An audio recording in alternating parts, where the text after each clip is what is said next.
Thank you, Senator, for being here. As we were talking about the historic nature of this, the last time the Marine Corps was left without a permanent leader was back in 1859, when Archibald Henderson died at 76 with no successor in place.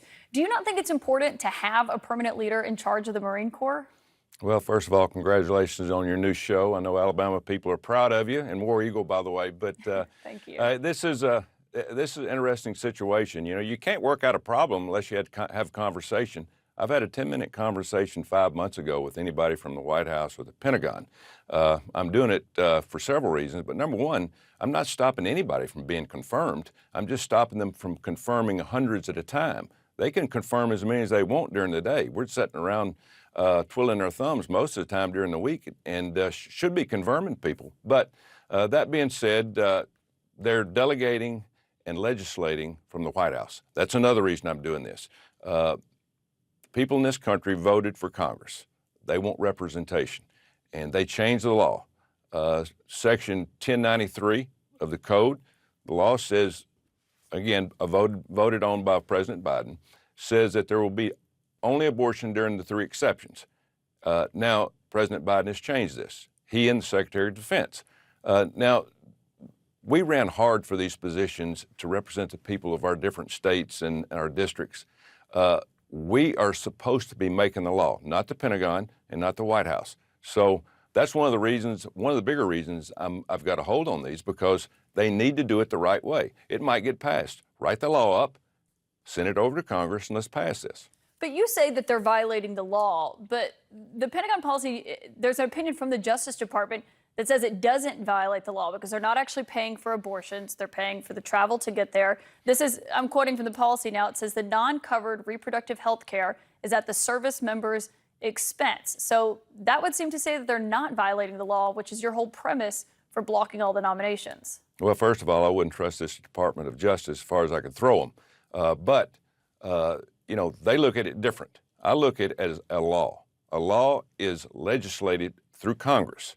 Now, this was a law. It was voted on by Joe Biden in 1985, and it passed. And so it's got to be a law. So to change that law, it's got to go back through Congress. But you're referencing the Hyde Amendment, but this is not explicitly paying for abortions. It's paying for the time off and for their services. But regardless, even if you disagree with their position on this, their policy, a colonel who is waiting to be promoted to a one-star general has no say over what the Pentagon's policy is. So why are you holding these officers responsible for the actions of political and civilian appointees? When you're in a minority in the Senate, it's the only power that you have to get people's attention, to get them to do it the right way, to go by the Constitution. The only power we have is to put a hold on something. And so we thought that this would get the attention of the Secretary of Defense. I told him back in December, now, if you do this, I'm going to put a hold on all your admirals and generals. I didn't hear from him for 2 months. He put the order through, just through a memo instead of a law. He changed it. That's unlawful. To make it law, you've got to go through Congress. And we're trying to teach them that you cannot legislate from the Pentagon. And so it's a tough situation. And there's nobody more military than me, Kaitlan.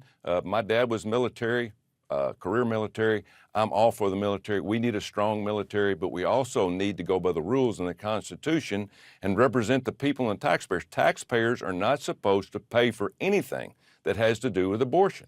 Your father was in the military, but when you talk about who's hurting here and that you said you were going to do this, you're not directly hurting Secretary Austin or President Biden here. This has a real impact on the families of these officers. They can't move or resettle their families.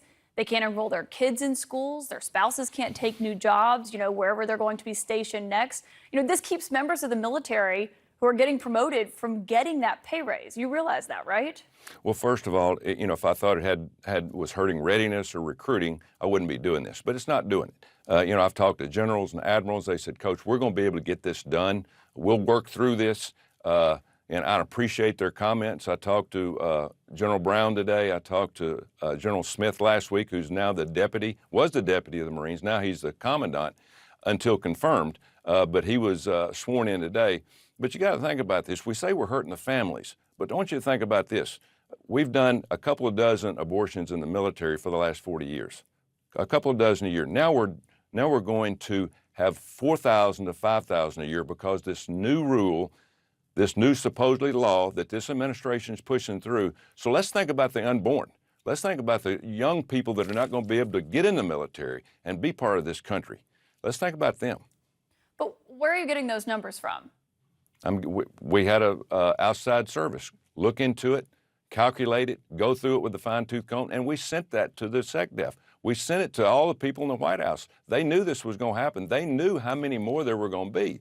So you got to look at the facts here. You know, facts first. I mean, but that's your motto. It's not illegal on a national basis. I mean, it's up to the states right now. They get to decide.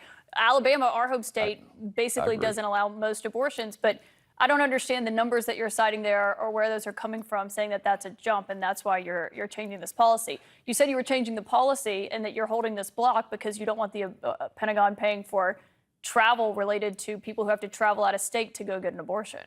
Exactly. Taxpayers, 60% of the people in this country, Democrats and Republicans and independents, say they do not want taxpayer money to go towards anything to do with an abortion. And so that's all I'm trying to do. I'm trying to get the attention of this Department of Defense and the White House. But you're saying listen to the people. Listen to the people. Senator, I'm not trying to hurt anybody. Listen to the people and let's get this thing done. But there has to be conversation to get anything done, by the way. But some clarification, because you are blocking this because the reason it's in place is that people who are stationed in certain places, if they want to get an abortion, and they happen to be in a state that doesn't offer it because of the new laws that have gone in place since Roe versus Wade were overturned, would have to travel to another state. You're claiming that abortions are going to skyrocket because the Pentagon is paying for people to take off work and have to go out of state to get them? Kaitlan, abortion, for 3 exceptions, is going to abortion at any time. Also, their dependents. I mean, you're adding a lot of people into this. You're adding a lot of time frame into that during the pregnancy. That's what I'm talking about. There is no set rules on this. It's just, hey, if you want to have one, have it. We'll pay for your flight anywhere to a state that can do it. We're going to give you 3 weeks off, paid. That doesn't come out of your time off as a service member. There's a lot added to this, and it's going to be charged to the taxpayer. Okay, but they're not paying for the abortion itself, the procedure itself. But you did mention military readiness there, and I'm glad you did, because 7 former U.S. defense secretaries, including 2 who served under former President Trump, James Mattis and Mark Esper, disagree with you. And they signed a letter to Senate leaders saying that your actions are harming military readiness, that this risks damaging U.S. national security, and it risks turning military officers into political pawns. And they specifically say that there are some pretty important positions that you were holding up, including the 5th Fleet in Bahrain and the 7th Fleet in the Pacific, which are critical to checking Iranian and Chinese aggression. Are you saying that you know better than those 7 former defense secretaries? Well, first of all, those Secretary of Defenses were nominees. They weren't elected. I was elected to represent the people of Alabama in this country. Number 2, if they want to confirm a general or admiral, we can do it tomorrow, okay? I'm not stopping all of them. I mean, if there's some that they want out there, General Brown, who's going to be the new head of the Joint Chiefs of Staff, he'll go through by himself. He's going to go through confirmation tomorrow, and we will vote on him by himself. He will not be held up. And so this is just throwing 100 or 200 in there and doing it at one time when I'm just saying, hey, this gives me the right, because I'm a senator, I can hold any confirmation I want until we get some kind of confirmation of why you're doing this. Get conversation. Let's talk. I've heard 0 from the White House and 0 the last 5 months, other than 10 minutes from Secretary Austin in February. But you've said you're not going to drop your objection here. I mean, what if President Biden called you, that wouldn't change your policy? Are you saying it would? Well, that's another thing. We need leadership in the White House. If I'd have been the president, I'd already called me to the White House and said, Coach, what are you doing? This is why we need to get this done. How do we work it out? We got to come to some compromise. But Kaitlan, there's got to be conversation. Nobody has even talked to me in 5 months. I hear that the press secretary over there saying, there's been nothing. That's the biggest lie I've ever heard. If they're really worried about readiness, if they're worried about recruiting, how about we get this done? How about they come talk to me and let's talk this out and work it out and come to a good conclusion for the American people, the taxpayers, and the citizens of the United States of America. But your own fellow Republicans disagree with you here. Even Mitch McConnell says he does not agree with this tactic. So I guess I'm just confused. If there is that conversation with the White House, what do you hope? What would you achieve by talking to them if they stand by this policy, which they put in place after Roe versus Wade was overturned, and you say you don't like this policy? Where's the middle ground there? Well, first of all, I don't work for any other senator. I work for the people of Alabama. And they got their own opinion, whether it's Democrat or Republican, independent. It's my prerogative to put a hold on. But the one thing that I want to do is make sure that the American taxpayer has a say-so in whether we pay for anything to do with abortion. That is what I'm trying to do. I'm not trying to stop any confirmations. I'm not trying to be hard-headed about this. I just want some conversation and get a reasonable explanation of why we're doing this. And there's been zero. Well, I just want to repeat, it's members of the military who are paying the price for this policy that you've chosen to take up. But speaking of the military, I do want to give you a chance to clarify some comments you made recently on white nationalists serving in the military. For those who are watching, if they haven't heard your remarks, this is what you said. Do you believe they should allow white nationalists in the military? Well, they call them that. I call them Americans. Do you want to explain those comments, Senator? Yeah, first of all, I'm totally against any type of racism, okay? I was a football coach for 40 years, and I dealt and had opportunity to be around more minorities than anybody up here on this hill. But when our military has been attacked, was being attacked after 9/11, after January the 6th, and that was my first day on the Senate floor, I thought it was outrageous of what senators from the Democratic side, Chuck Schumer said on the floor that night, calling people racist, calling people nationalists, white nationalists. White nationalists is just another word that they want to use other than racism.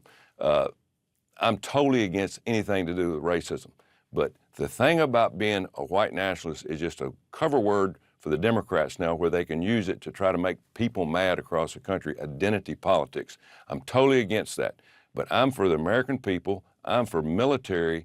I'm for Christian conservatives, Democrats, whoever wants to be in the military to fight for this country, to protect this country. That's what it's all about. But just to be clear, you agree that white nationalists should not be serving in the U.S. military. Is that what you're saying? If people think that a white nationalist is a racist, I agree with that. I agree they should. A white nationalist is someone who believes that the white race is superior to other races. Well, that's some people's opinion. And I don't think, That's I mean, not a lot. opinion. Pardon? What's your opinion? My opinion of a white nationalist, if somebody wants to call him white nationalist, to me is an American. It's an American. Now, if that white nationalist is a racist, I'm totally against anything that they want to do, because I am 110% against racism. But I want somebody that's in our military, that's strong, that believes in this country, that's an American, that will fight along anybody, whether it's a man or woman, black or white, red, it doesn't make any difference. And so I'm totally against identity politics. I think it's ruining this country, and I think that Democrats ought to be ashamed for how they're doing this, because it's dividing this country and it's making this country weaker every day. But that's not identity politics. You said a white nationalist is an American. It is identity politics. You said a white nationalist is an American, but a white nationalist is someone who believes horrific things. Do you really think that's someone who should be serving in the military?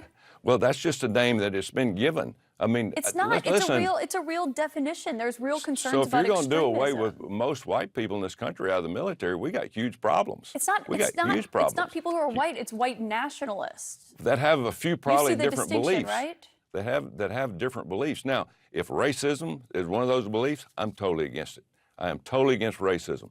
But there's a lot of people that believe in different things. Is racist, Senator. Well, that's your opinion. That's your opinion. But if it's racism, I'm totally against it. I am totally against any type of race or any type of racism. I don't care what it's in.